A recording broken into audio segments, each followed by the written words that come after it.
A very special good evening to all of you. स्वागत है आपका हमारे चैनल स्टडी विद अभिमान में। तो आज मैं आप लोगों के लिए पॉलिटेक्निक एंट्रेंस एग्जाम 2020 के लिए केमिस्ट्री का एक टेस्ट लेकर आया हूँ। तो जैसा कि मैंने आज सुबह ही आप लोगों को अपने चैनल के कम्युनिटी टैब पर ऑलरेडी बता दिया था कि आज शाम को आप लोगों का केमिस्ट्री का एक टेस्ट होने वाला है और साथ ही साथ मैंने आप लोगों को टाइमिंग भी बता दी थी। तो आज की इस वीडियो में मैं आप लोगों से यहाँ पे टोटल 12 क्वेश्चंस पूछने वाला हूँ जो कि आप लोगों के केमिस्ट्री से रिलेटेड क्वेश्चंस होने वाले हैं। तो मैं आपसे यहाँ पे जैसे क्वेश्चंस पूछूं वैसे ही आपको यहाँ पे क्वेश्चंस के आंसर्स करने हैं और जब वीडियो फिनिश हो जाएगी तो लास्ट में कमेंट करके ज़रूर बताइएगा कि आपके टोटल 12 क्वेश्चंस में से कितने क्वेश्चंस करेक्ट हुए।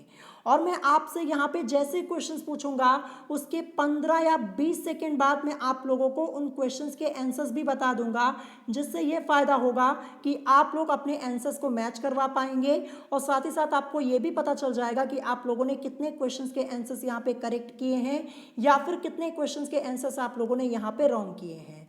तो चलिए फिर आज के इस टेस्ट को स्टार्ट करते हैं और देखते हैं आज का क्वेश्चन नंबर फर्स्ट यहाँ पे क्या दिया है। तो क्वेश्चन नंबर फर्स्ट आप लोग अपनी स्क्रीन के ऊपर देख पा रहे होंगे। तो मैंने आपसे यहाँ पे क्वेश्चन पूछा कि जल का हिमांक कितना होता है। आपको यहाँ पे बताना है कि जल का हिमांक कितना होता है। चार ऑप्शंस आप लोगों की स्क्रीन के ऊपर आप लोगों को दिख रहे होंगे। तो सबसे पहले आप लोग इस क्वेश्चन के करेक्ट आंसर को बताइए, इस क्वेश्चन का करेक्ट आंसर क्या होगा। फिर उसके बाद मैं आप लोगों को इस क्वेश्चन का करेक्ट आंसर बताऊंगा। और मैं आप लोगों को बता दूं कि ये क्वेश्चन मैंने आप लोगों को ऑलरेडी एक बार कराया हुआ है। ये जो क्वेश्चन आपका है ये थ्योरी पार्ट के बीच में से बना हुआ है। तो जब मैंने आपको चैप्टर पढ़ाया था केमिस्ट्री का चैप्टर नंबर 2 तब मैंने आपको ये क्वेश्चन वहाँ पे करवाया हुआ था।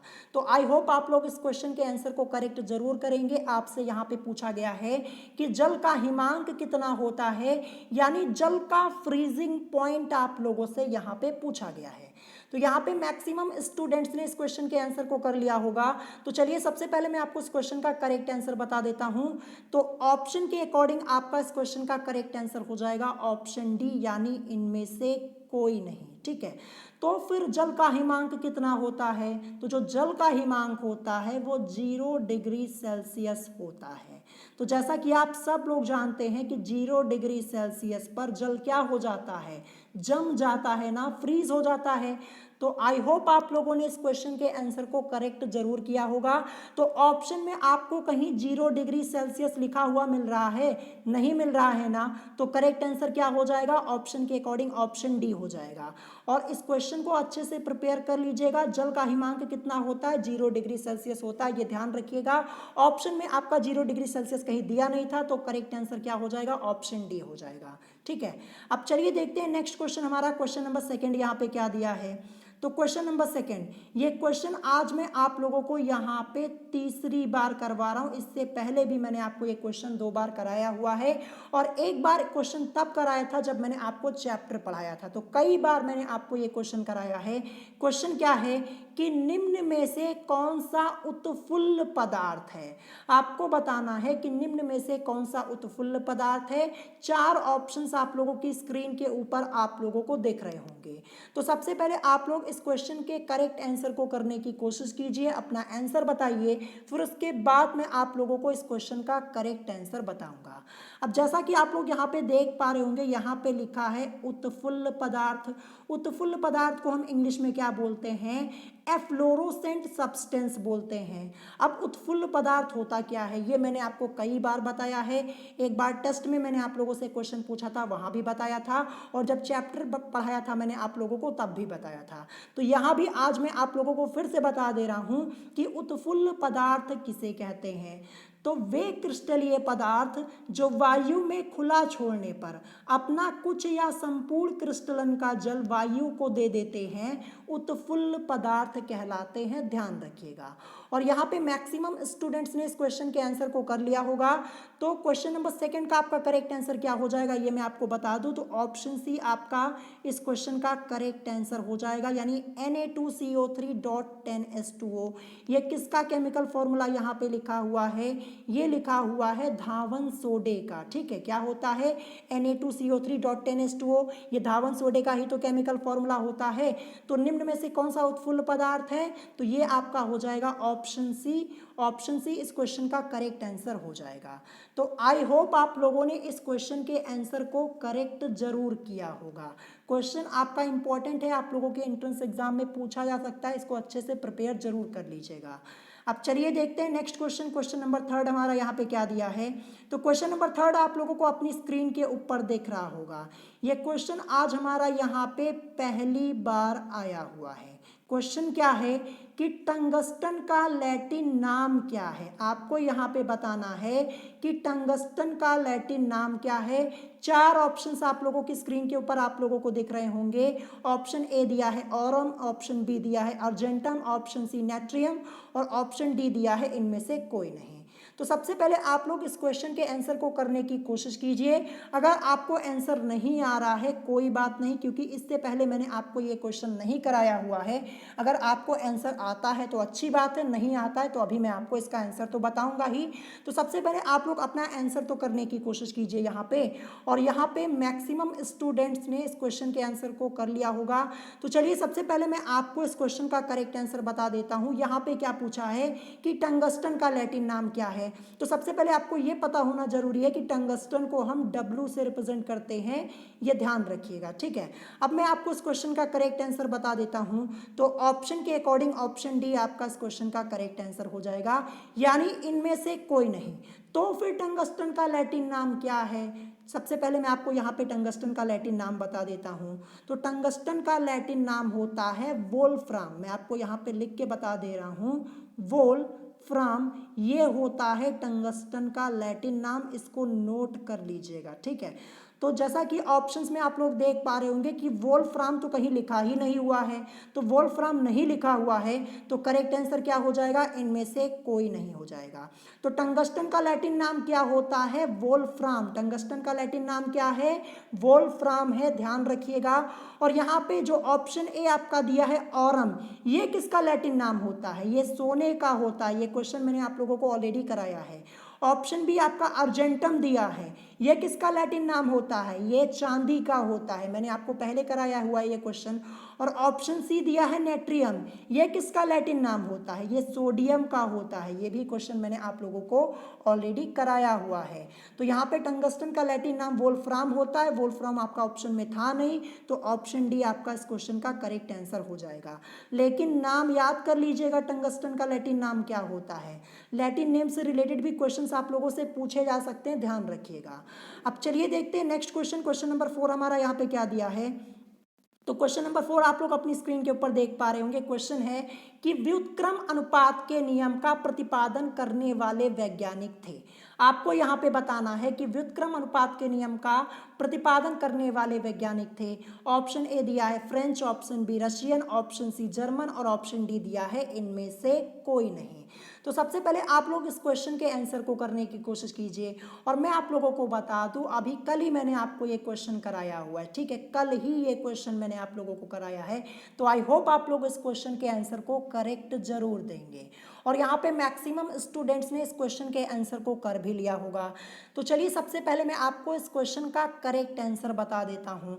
तो करेक्ट आंसर आपका हो जाएगा ऑप्शन सी, यानी जर्मन। तो यहाँ पे व्युत्क्रम अनुपात के नियम का प्रतिपादन करने वाले वैज्ञानिक थे, ये आपसे पूछा गया था। ऑप्शन आपका इस टर्म में दिया हुआ, इस फॉर्म में दिया है, जैसा कि आप लोग देख पा रहे होंगे। तो मैं आपको ये बता दूं कि व्युत्क्रम अनुपात के नियम का प्रतिपादन करने वाले वैज्ञानिक का नाम क्या था, ये मैं आपको सबसे पहले बता देता हूँ। रिक्टर ने, किसने किया था, रिक्टर ने, अभी कल ही मैंने आप लोगों को बताया था। और इनका पूरा नाम क्या है, इनका पूरा नाम है जेरेमाइस बेंजामिन रिक्टर, यानी जेबी रिक्टर भी आपको ऑप्शन में लिखा हुआ मिल सकता है जब आपसे ये क्वेश्चन पूछा जाएगा। ध्यान रखिएगा, पूरा नाम है जेरेमाइस बेंजामिन रिक्टर, ये आपको ध्यान रखना है। और ये कहाँ से बिलोंग करते हैं, यानी ये कहाँ के साइंटिस्ट हैं, जर्मनी के, यानी ये एक जर्मन साइंटिस्ट हैं। तो जर्मन आपको ऑप्शन में यहाँ पे कहाँ दिख रहा था, ऑप्शन सी में दिख रहा था ना, तो ऑप्शन सी आपका इस क्वेश्चन का करेक्ट आंसर हो जाएगा। तो ऐसे भी आप लोगों से क्वेश्चंस पूछे जा सकते हैं, ध्यान रखिएगा। तो आई होप आप लोगों ने इस क्वेश्चन के आंसर को करेक्ट जरूर किया होगा। ऑप्शन सी आपका इस क्वेश्चन का करेक्ट आंसर हो जाएगा। अब चलिए देखते हैं नेक्स्ट क्वेश्चन, क्वेश्चन नंबर 5 आपका यहाँ पे क्या दिया है। तो क्वेश्चन नंबर 5 आप लोग अपनी स्क्रीन के ऊपर देख पा रहे होंगे, और मैं आपको बता दूं कि ये क्वेश्चन मैंने आप लोगों को ऑलरेडी एक बार कराया हुआ है। अगर आप लोग अपना रिवीजन करते हैं ना तो तुरंत आप इस क्वेश्चन के आंसर को कर पाएंगे। क्वेश्चन क्या है कि निम्नलिखित में से कौन सा खनिज अम्ल नहीं है। आपको ध्यान रखना है, क्वेश्चन में नहीं पूछा हुआ है कि निम्नलिखित में से कौन सा खनिज अम्ल नहीं है। 4 ऑप्शंस आप लोगों की स्क्रीन के ऊपर आप लोगों को यहाँ पे दिख रहे होंगे।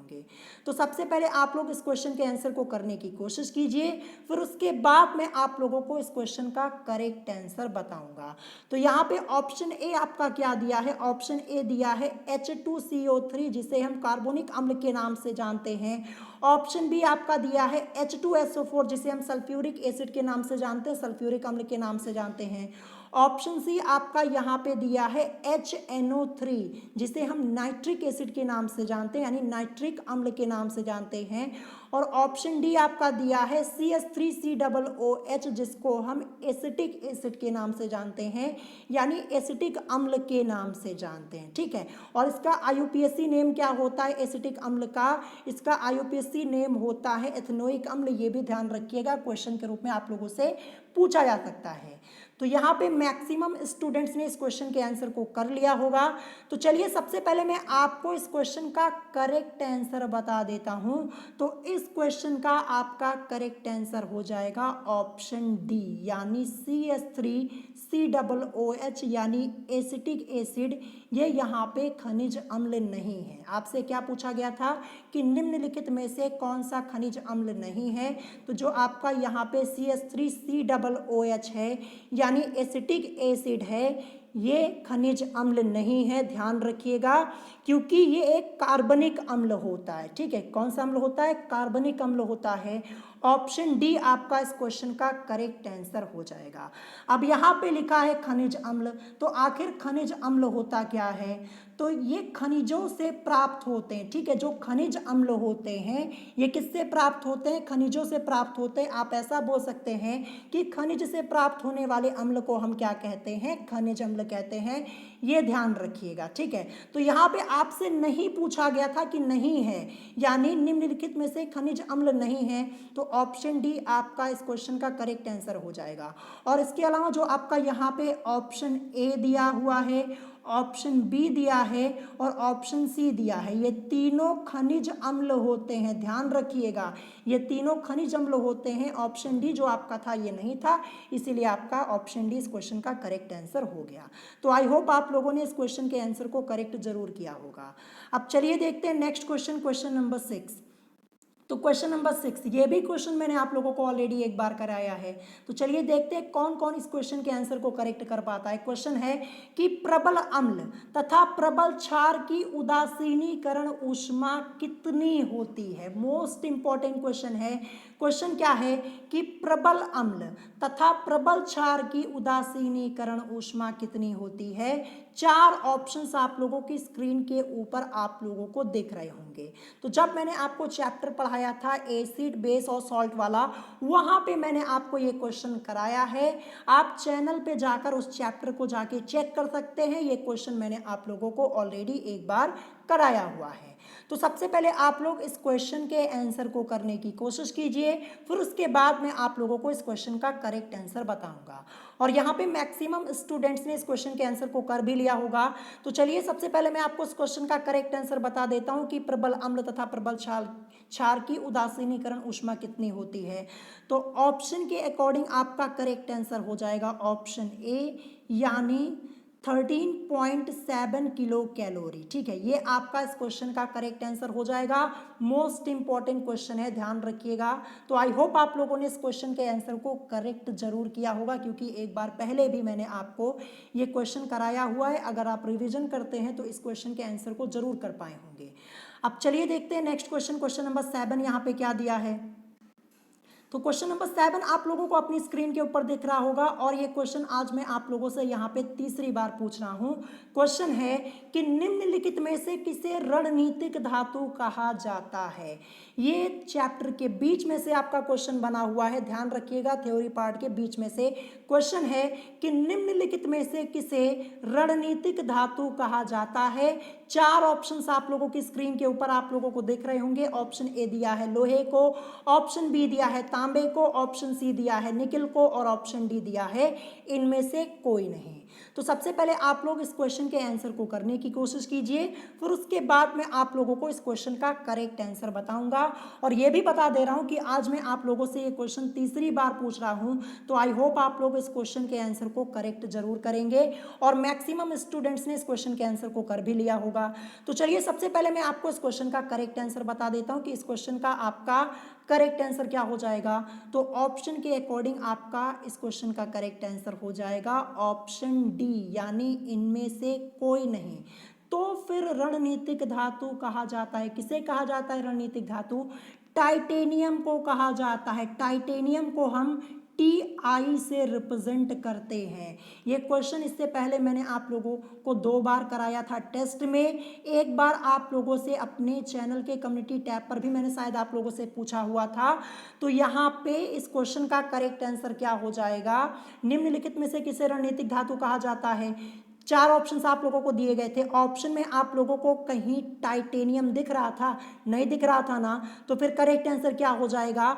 इनमें से कोई नहीं। ध्यान रखिएगा, रणनीतिक धातु किसे कहा जाता है? टाइटेनियम को कहा जाता है। ध्यान रखिएगा, किसको कहा जाता है? टाइटेनियम को। और टाइटेनियम को हम Ti से रिप्रेजेंट करते हैं, ध्यान रखिएगा। और टाइटेनियम को भविष्य की धातु भी कहा जाता है। एक क्वेश्चन आप लोगों से यहाँ पे और पूछा जा सकता है कि भविष्य की धातु किसे कहा जाता है? तो टाइटेनियम को कहा जाता है। ये वाला क्वेश्चन मैंने आप लोगों से अपने चैनल के कम्युनिटी टैब पर पूछा हुआ था कि भविष्य की धातु किसे कहा जाता है? टाइटेनियम को कहा जाता है। और ये क्वेश्चन जो आज मैंने अभी ये आप लोगों से पूछा, ये क्वेश्चन 2 बार पहले आपसे मैंने टेस्ट में पूछा हुआ था। तो आई होप आप लोगों ने इस क्वेश्चन के आंसर को करेक्ट जरूर किया होगा। तो यहाँ पे ऑप्शन के अकॉर्डिंग ऑप्शन डी आपका करेक्ट हो जाएगा, क्योंकि टाइटेनियम आपका ऑप्शन में कहीं दिया नहीं था। ध्यान रखिएगा, रणनीतिक धातु टाइटेनियम को कहा जाता है और टाइटेनियम को हम Ti से रिप्रेजेंट करते हैं। तो आई होप आप लोगों ने इस क्वेश्चन के आंसर को करेक्ट जरूर किया होगा। अब चलिए देखते हैं नेक्स्ट क्वेश्चन, क्वेश्चन नंबर 8। तो क्वेश्चन नंबर 8 ये भी मैंने आपको क्वेश्चन एक बार पहले कराया हुआ है। क्वेश्चन है कि बर्फ का घनत्व जल की अपेक्षा होता है।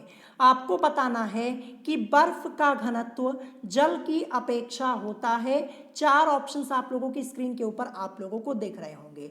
तो मैं आप लोगों को बता दूं कि इस क्वेश्चन का आंसर आपको कमेंट बॉक्स में करना है। इस क्वेश्चन का आंसर अभी मैं आप लोगों को यहाँ पे नहीं बताऊंगा, क्योंकि इस क्वेश्चन का आंसर आप लोगों को खुद करना है और कमेंट करके जरूर बताइएगा इस क्वेश्चन का करेक्ट आंसर। ये क्वेश्चन मैंने आप लोगों को ऑलरेडी एक बार कराया है, तो बड़े आसानी से आप लोग इस क्वेश्चन के आंसर को कर पाएंगे। यहाँ पे क्वेश्चन को ध्यान से देख लीजिए। बर्फ का घनत्व जल की अपेक्षा होता है। ऑप्शन ए दिया है कम, ऑप्शन बी अधिक, ऑप्शन सी समान और ऑप्शन डी दिया है इनमें से कोई नहीं। तो इस क्वेश्चन का आंसर आप लोगों को कमेंट बॉक्स में करना है, कमेंट करके इसका आंसर जरूर बताइएगा। अब चलिए देखते हैं नेक्स्ट क्वेश्चन, क्वेश्चन नंबर 9। तो क्वेश्चन नंबर 9 आप लोग अपनी स्क्रीन के ऊपर देख पा रहे होंगे और ये क्वेश्चन मैं आज आप लोगों को यहाँ पे तीसरी बार करवा रहा हूँ। क्वेश्चन क्या है कि निम्नलिखित में से किस गैस को स्ट्रेंजर गैस कहते हैं? आपको बताना है कि निम्नलिखित में से किस गैस को स्ट्रेंजर गैस कहते हैं। 4 ऑप्शंस आप लोगों की स्क्रीन के ऊपर आप लोगों को देख रहे होंगे। ऑप्शन ए दिया है neon, option B xenon, option C argon और ऑप्शन डी दिया है इनमें से कोई नहीं। तो सबसे पहले आप लोग इस क्वेश्चन का करेक्ट आंसर करने की कोशिश कीजिए, फिर उसके बाद मैं आप लोगों को इस क्वेश्चन का करेक्ट आंसर बताऊंगा। जैसा कि मैंने आप लोगों को पहले ही बताया कि आज मैं आप लोगों को ये क्वेश्चन तीसरी बार करवा रहा हूँ, यानी इससे पहले भी मैंने आपको ये क्वेश्चन 2 बार कराया है, तो आई होप आप लोग इस क्वेश्चन के आंसर को करेक्ट जरूर करेंगे और यहाँ पे मैक्सिमम स्टूडेंट्स ने इस क्वेश्चन के आंसर को कर लिया होगा। तो चलिए सबसे पहले मैं आपको इस क्वेश्चन का करेक्ट आंसर बता देता हूँ। तो इस क्वेश्चन का आपका करेक्ट आंसर हो जाएगा ऑप्शन बी यानी जिनॉन। ध्यान रखिएगा, निम्नलिखित में से किस गैस को स्ट्रेंजर गैस कहते हैं? तो जिनॉन को कहते हैं। जिनॉन को हम स्ट्रेंजर गैस के नाम से भी जानते हैं। ध्यान रखिएगा, क्वेश्चन आपका इंपॉर्टेंट है। तो आई होप आप लोगों ने इस क्वेश्चन के आंसर को करेक्ट जरूर किया होगा। अब चलिए देखते हैं नेक्स्ट क्वेश्चन, क्वेश्चन नंबर 10। तो क्वेश्चन नंबर 10 ये भी क्वेश्चन आपका मोस्ट इंपॉर्टेंट है। इससे पहले मैंने आपको ये क्वेश्चन कई बार कराया है। क्वेश्चन क्या है कि वायु अंगार गैस निम्न में से किसका मिश्रण है? इस क्वेश्चन में मैंने थोड़ा सा चेंज किया है, छोटा सा चेंज किया है। अगर आप लोगों ने ध्यान से पढ़ा होगा इस क्वेश्चन को, जब मैंने आपको चैप्टर पढ़ाया था, तो बड़े आसानी से आप लोग इस क्वेश्चन के आंसर को कर पाएंगे। छोटा सा चेंज मैंने यहाँ पे किया है और यहाँ पे 4 ऑप्शंस आप लोगों की स्क्रीन के ऊपर आप लोगों को देख रहे होंगे, जैसा कि आप लोग यहाँ पे देख पा रहे होंगे। क्वेश्चन क्या है, आपको बताना है कि वायु अंगार गैस निम्न में से किसका मिश्रण है। और यहाँ पे मैक्सिमम स्टूडेंट्स ने इस क्वेश्चन के आंसर को कर भी लिया होगा। तो चलिए सबसे पहले मैं आपको इस क्वेश्चन का करेक्ट आंसर बता देता हूँ कि इस क्वेश्चन का करेक्ट आंसर क्या हो जाएगा। तो ऑप्शन के अकॉर्डिंग ऑप्शन सी आपका इस क्वेश्चन का करेक्ट आंसर हो जाएगा, CO और N2। अब यहाँ पे लिखा है वायु अंगार गैस। वायु अंगार गैस को और हम किस नाम से जानते हैं? प्रोड्यूसर गैस के नाम से जानते हैं। ठीक है, बस मैंने यहाँ पे क्या किया, प्रोड्यूसर गैस ना लिख करके वायु अंगार गैस लिख दिया। छोटा सा चेंज मैंने यहाँ पे किया हुआ है बस, जो कि मैंने आपको यहाँ पे अभी बता दिया। ठीक है, तो ध्यान रखिएगा, वायु अंगार गैस को हम प्रोड्यूसर गैस के नाम से भी जानते हैं। ठीक है, चाहे वायु अंगार गैस बोलिए चाहे प्रोड्यूसर गैस बोलिए, बात एक ही होगी। तो ऐसे ही आप लोगों को कंफ्यूज किया जाता है क्वेश्चंस को पूछ के। ठीक है, छोटे मोटे चेंजेस कर दिए जाते हैं और आप लोग कंफ्यूज हो जाते हैं। तो ध्यान रखिएगा, वायु अंगार गैस बोलिए चाहे प्रोड्यूसर गैस बोलिए, बात एक ही होगी। अब यहाँ पे लिखा हुआ है CO और N2, तो इसका नाम आप लोगों को कमेंट करके बताना है कि CO को हम लोग किस नाम से जानते हैं और N2 को हम लोग किस नाम से जानते हैं। ये मैंने आप लोगों को लगभग 10 से 12 बार बताया हुआ है। तो कमेंट करके ज़रूर बताइएगा कि CO को और N2 को हम लोग किस नाम से जानते हैं। तो इस क्वेश्चन का आपका करेक्ट आंसर होगा ऑप्शन सी। आई होप आप लोगों ने इस क्वेश्चन के आंसर को करेक्ट जरूर किया होगा। ध्यान रखिएगा, चाहे वायु अंगार गैस बोलिए चाहे प्रोड्यूसर गैस बोलिए, बात एक ही होगी। क्वेश्चन आप लोगों से दोनों तरीके से पूछा जा सकता है। वायु अंगार गैस की जगह आपको प्रोड्यूसर गैस भी लिखा हुआ मिल सकता है, प्रोड्यूसर गैस की जगह वायु अंगार गैस भी लिखा हुआ मिल सकता है। अब चलिए देखते हैं नेक्स्ट क्वेश्चन, क्वेश्चन नंबर 11। तो क्वेश्चन नंबर 11 मैंने आप लोगों से यहाँ पे पूछा है कि मैग्नाइट किस धातु का अयस्क है। पहली बार ये क्वेश्चन आज आप लोग यहाँ पे देख रहे होंगे। क्वेश्चन है कि मैग्नाइट किस धातु का अयस्क है। अब मैं आप लोगों को बता दूँ, यहाँ पे जो मैग्नाइट लिखा हुआ है आपको अपनी बुक में मैगेनाइट भी लिखा हुआ मिल सकता है। ठीक है, अरिहंत की बुक में ये मैगेनाइट लिखा हुआ है, आप लोग चेक जरूर कर लीजिएगा। ठीक है, आपको मैगेनाइट भी लिखा हुआ मिल सकता है और मैग्नाइट ये भी लिखा हुआ मिल सकता है, कंफ्यूज मत होइएगा। ठीक है, तो यहाँ पे 4 ऑप्शंस आप लोगों की स्क्रीन के ऊपर आप लोगों को दिख रहे होंगे। ऑप्शन ए दिया है magnesium, option B lead, option C manganese और ऑप्शन डी दिया है जिंक। तो मैग्नीशियम को हम Mg से रिप्रेजेंट करते हैं, ध्यान रखिएगा। लेड को Pb से रिप्रेजेंट करते हैं, मैंगनीज को Mn से और जिंक को Zn से रिप्रेजेंट करते हैं। तो सबसे पहले आप लोग इस क्वेश्चन के आंसर को करने की कोशिश कीजिए। मैं आप लोगों को बता दूं, ये कराया हुआ है मैंने आप लोगों को, जब मैंने आपको धातु और उनके अयस्क के बारे में बताया था, वहाँ पे आप लोगों को करवाया हुआ था। ठीक है, तो यहाँ पे मैक्सिमम स्टूडेंट्स ने इस क्वेश्चन के आंसर को कर लिया होगा। तो चलिए इस क्वेश्चन का करेक्ट आंसर मैं आप लोगों को बता देता हूँ। तो ऑप्शन के अकॉर्डिंग ऑप्शन सी आपका इस क्वेश्चन का करेक्ट आंसर हो जाएगा, यानी मैंगनीज। तो जो मैग्नाइट है ये किस धातु का अयस्क है? ये मैंगनीज का होता है। ठीक है। आपको अरिहंत की बुक में मैग्नाइट की जगह आप लोगों को क्या लिखा हुआ मिलेगा, मैग्नाइट मिलेगा। मैंने आप लोगों को अभी लिख के दिखाया, आपको ये लिखा हुआ मिलेगा, क्या मिलेगा, मैग्नाइट लिखा हुआ मिलेगा। आप अपनी बुक में चेक कर सकते हैं, ठीक है। जब आप जाएंगे मैंगनीज के अयस्क को चेक करेंगे ना, तो आपको वहाँ पे मैग्नाइट लिखा हुआ मिलेगा। तो ये भी लिखा हुआ आपको मिल सकता है और मैग्नाइट ये भी लिखा हुआ मिल सकता है, दोनों एक ही है, कंफ्यूज मत होइएगा, ठीक है। बस लिखने के तरीके में अंतर है, कहीं आपको ये लिखा हुआ मिलेगा मैग्नाइट, कहीं आपको मैग्नाइट लिखा हुआ मिलेगा। तो आई होप आप लोग इस क्वेश्चन को समझ गए होंगे। ऑप्शन सी आपका इस क्वेश्चन का करेक्ट आंसर हो जाएगा। अब चलिए देखते हैं आज का लास्ट क्वेश्चन, क्वेश्चन नंबर 12। और क्वेश्चन नंबर 12 क्या है कि अधातुओं में द्रव है, ये आपको यहाँ पे बताना है।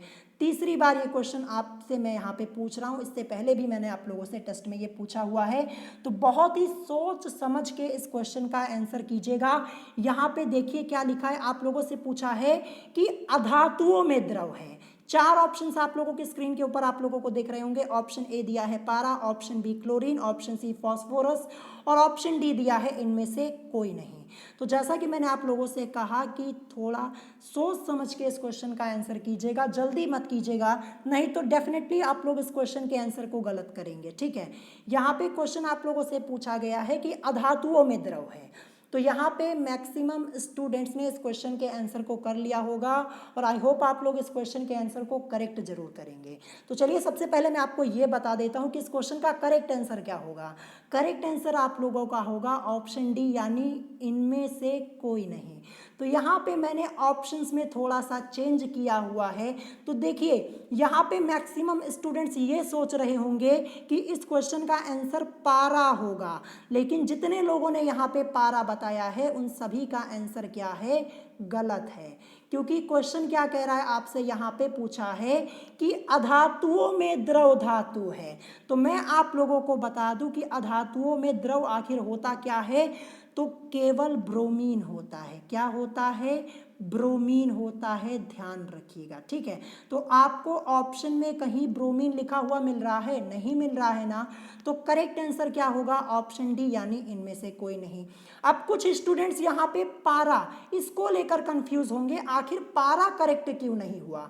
तो देखिए क्वेश्चन में आपसे क्या पूछा है कि अधातुओं में द्रव है, ठीक है, और मैं आप लोगों को बता दूं जो पारा है ये द्रव धातु होता है। क्या होता है, द्रव धातु होता है, ना कि अधातु होता है, ध्यान रखिएगा। मैं फिर से आप लोगों को यहाँ पे समझा देता हूँ, जो पारा है ये क्या होता है, ये द्रव धातु होता है। अगर आप लोगों से क्वेश्चन में धातु पूछा हुआ होता तब आपका पारा करेक्ट होता आंसर, लेकिन यहाँ अधातुओं में पूछा है ना, क्या पूछा है कि अधातुओं में द्रव है, तो अधातुओं में केवल ब्रोमीन होता है, ध्यान रखिएगा। और ब्रोमीन तो आपको ऑप्शन में दिया ही नहीं हुआ है, तो करेक्ट आंसर क्या हो जाएगा, ऑप्शन डी हो जाएगा। मैं जानता हूँ यहाँ पे मैक्सिमम स्टूडेंट ने पारे पे टिक किया होगा, यानी ये बताया होगा कि पारा इस क्वेश्चन का करेक्ट आंसर होगा। तो आई होप आप लोग का कंफ्यूजन यहाँ पे क्लियर हो गया होगा। जो पारा होता है वो द्रव धातु होता है। क्या होता है, द्रव धातु होता है। और आपसे यहाँ पे अधातु पूछा गया है, अधातुओं में द्रव है, तो जब आपसे अधातुओं में द्रव पूछा जाएगा तब आपका आंसर ब्रोमीन होगा।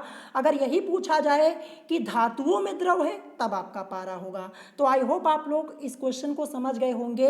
मैक्सिमम स्टूडेंट्स इस क्वेश्चन में हो जाते हैं कंफ्यूज और कर देते हैं गलत। जानते ये जो क्वेश्चन आप लोगों का है ये सभी कॉम्पिटिटिव एग्जाम में पूछा जाता है, ध्यान रखिएगा। एसएससी में भी पूछा जाता है और कई बार पूछा जा चुका है, और स्टूडेंट्स यहाँ पे कर देते हैं मिस्टेक। तो आई होप आप लोग यहाँ पे इस क्वेश्चन को समझ गए होंगे। तो ब्रोमीन तो दिया ही नहीं था ऑप्शन में, तो ऑप्शन डी आपका इस क्वेश्चन का करेक्ट आंसर हो जाएगा। तो यहाँ पे इसी के साथ आप लोगों का ये टेस्ट हो जाता है कंप्लीट। टोटल मैंने आप लोगों से यहाँ पे 12 क्वेश्चंस पूछे हुए थे, जिसमें से 11 क्वेश्चंस के आंसर्स तो मैंने आप लोगों को ऑलरेडी बता दिए हैं। एक क्वेश्चन का आंसर आपको कमेंट करके बताना है। तो ये बताइएगा कि आपके 11 क्वेश्चंस में से कितने क्वेश्चंस यहाँ पे करेक्ट हुए हैं, ठीक है। जरूर कमेंट करके बताइएगा कि 11 7 में से आप लोगों के कितने करेक्ट हुए और क्वेश्चंस आपको ये कैसे लगे, इजी लेवल के थे, मॉडरेट लेवल के थे या फिर हाई लेवल के थे। देखिए क्वेश्चंस तो मैंने यहाँ पे ज़्यादा हाई लेवल के ऐड नहीं किए थे, बस मैंने क्या किया था, जो क्वेश्चंस आप लोगों के थे इसमें छोटे मोटे चेंजेस मैंने यहाँ पे कर दिए थे बस, और कुछ नहीं किया था। और ऐसे ही आप लोगों से क्वेश्चंस पूछे जाते हैं, ध्यान रखिएगा, ठीक है। केमिस्ट्री एक ऐसी चीज़ है, यहाँ पे हर दिन नए क्वेश्चन नहीं बनते हैं, ठीक है, ध्यान रखिएगा। जो पुराने क्वेश्चंस होते हैं उसी में थोड़े छोटे मोटे चेंजेस कर दिए जाते हैं और वही आप लोगों से पूछ लिए जाते हैं और आप फिर कंफ्यूज हो जाते हैं। तो इसीलिए मैं आपको हर टाइप से यहाँ पे क्वेश्चंस को सॉल्व करा दे रहा हूँ ताकि आप लोगों को कोई कंफ्यूजन ना हो। तो अगर आज की इस वीडियो में आप लोगों को कोई बात नहीं समझ में आई हो, कोई क्वेश्चन नहीं समझ में आया हो, तो आप कमेंट करके मुझसे पूछ सकते हैं। और अगर आज की वीडियो आप लोगों को पसंद आई हो तो वीडियो को लाइक करना मत भूलिएगा और साथ ही साथ हमारे चैनल स्टडी विद अभिमान को सब्सक्राइब करना मत भूलिएगा। तो आज की वीडियो में इतना ही, मिलेंगे नेक्स्ट वीडियो में। Thanks for watching.